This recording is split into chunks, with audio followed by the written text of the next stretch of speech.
All right, Michelin stars. Oh, my God. Am I going to get trashed for everything I said last week?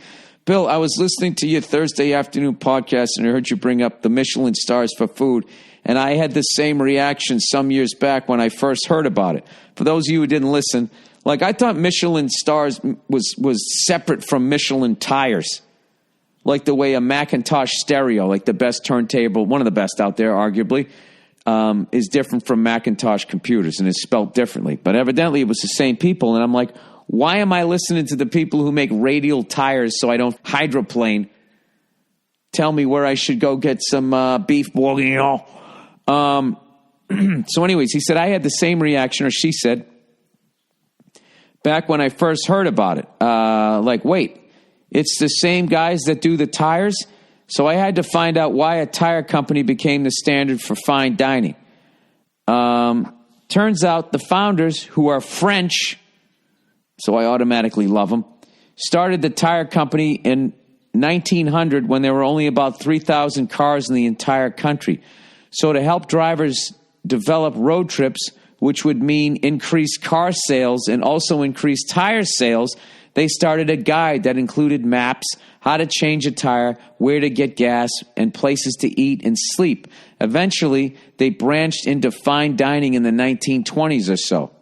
This has got to be the most informative and interesting email I've gotten as far as like correcting me. The Kate Upton one might have been the most hilarious, considering all you Astro fans knew why she was chiming in. Anyways, 1 star means it's a very good restaurant in its category. 2 stars is excellent cooking, worth a detour. 3 stars is exceptional cuisine, worth a special journey. And I even think like that is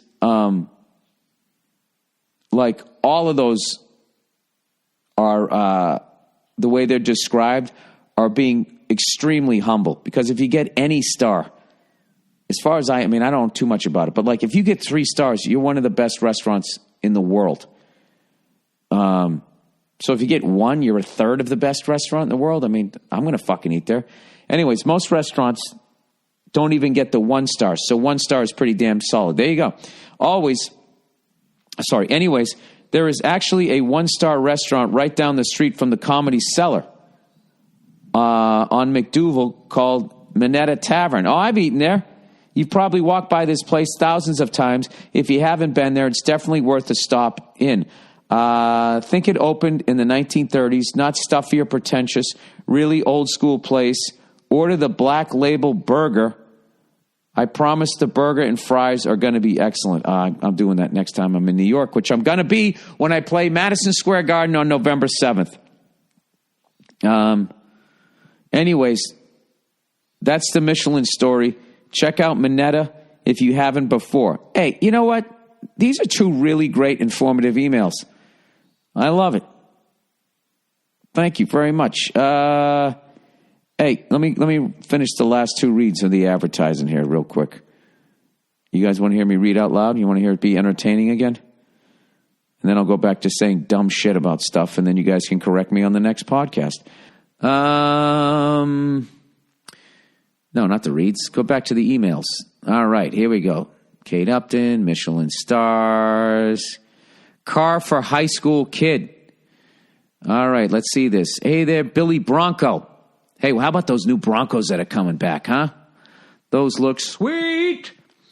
I worked in a garage during summers of high school and college. Not only do you see what cars aren't shit under the hood. Wait, I worked in cars. I just literally went to the fantasy of buying one of those Broncos. And the fantasy included my wife saying, absolutely, Bill, get one. You know what I actually tried to talk her into was letting me buy one of those old GMC RVs from the 1970s into the 80s. And I wanted it in that Palm Desert green.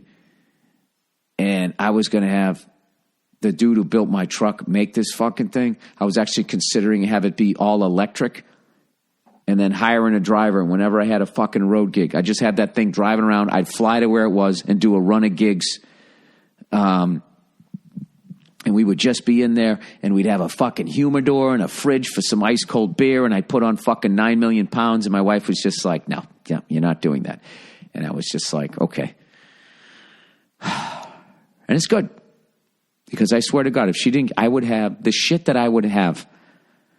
You know what I mean? I would argue that I would have one of the weirdest fucking car collections ever. Because I would own one of those.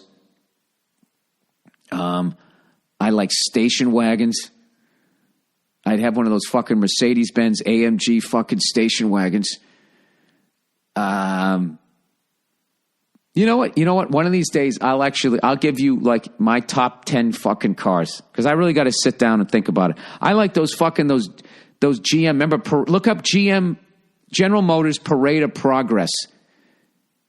And look at those what the fuck was that thing called? Just look that up. Whatever that vehicle was called. It was like a fucking living room and a bus all at the same time. It had a spiral staircase that you walked up. The Parade of Progress. Check that thing out. Anyways, plowing ahead here. Let me finish reading this thing here. Not only do you see what I would have stretch limos from the 1950s. I have a 1955 Chrysler Imperial stretch limo, or maybe one of those ones that like John Lennon and Elvis had and world leaders had that was made by Mercedes. The 1960s, that really boxy looking one. Yeah, all weird shit. I wouldn't have a Shelby Mustang and a fucking Hemi this and a Hemi that. Fuck all that. That's all baby boomer shit. I have no interest in any of that stuff. I like that fucking weird shit. I like those Nash. I like that fucking BMW that had like 3 wheels and the whole front of the car would open up. You had to move out the steering wheel. I don't all shit like that. Now, there's got to be somebody out there with a car collection like that you can tell me where I can go look at all those cars, because I love all of that shit, man. All right. My advice for the kid who wanted to buy the car.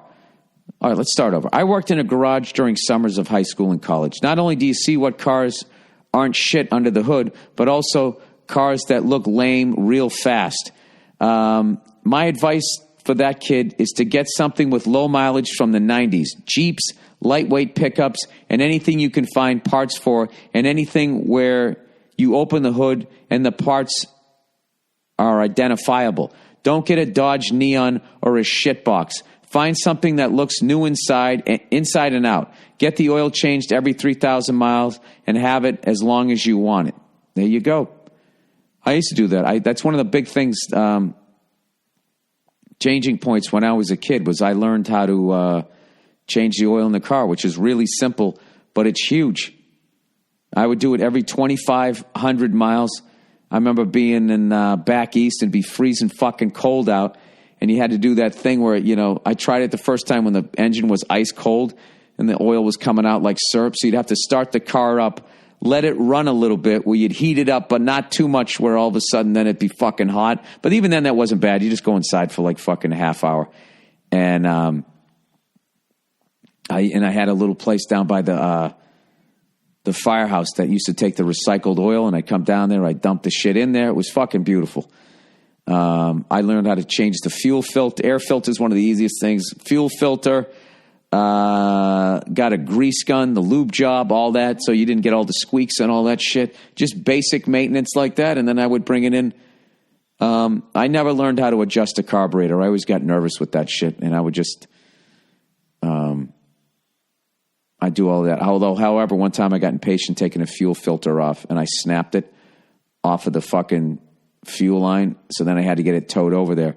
And I told the guy over there what I did, and he said I didn't communicate it right, and I had the fuel filter sitting on the bench seat, and he went out there to start it up, and gas went all over the fucking engine, and we had a fucking engine fire. That's what he said. We had a fire. I was like, no, dude, you had a fucking fire. And then he fucking yelled at me and shit, and like I was going to sue him. He goes, look, I'm not going to start fucking doing a bunch of work on a goddamn car with 100-something thousand fucking miles on it. And just yelling at me. I remember looking at the guy like, dude, I've been bringing my fucking car over here forever. This is how you're going to treat me? I'm not trying to be a fucking asshole, but I didn't know how to say that to him. So I remember my dad told me, he goes, you go down there and you make sure you pay. So there's a record that your car was there. And sure enough, I went down there and the guy said, no charge. I said, no, I'll pay for it. And he gave me a look because he knew that I knew what the fuck he was doing. And that's the last time I brought my car over there. Had it fixed somewhere else. And long story short, at one point I had an engine fire and it fucking burned down to the ground. But that was years later. That was my first vehicle too. 83 Ford Ranger. Anyways, to be honest, the insecurity never came. Wait a sec. Oh, it's a different fucking email. Oh, okay. So that's that guy's suggestion. Anyway.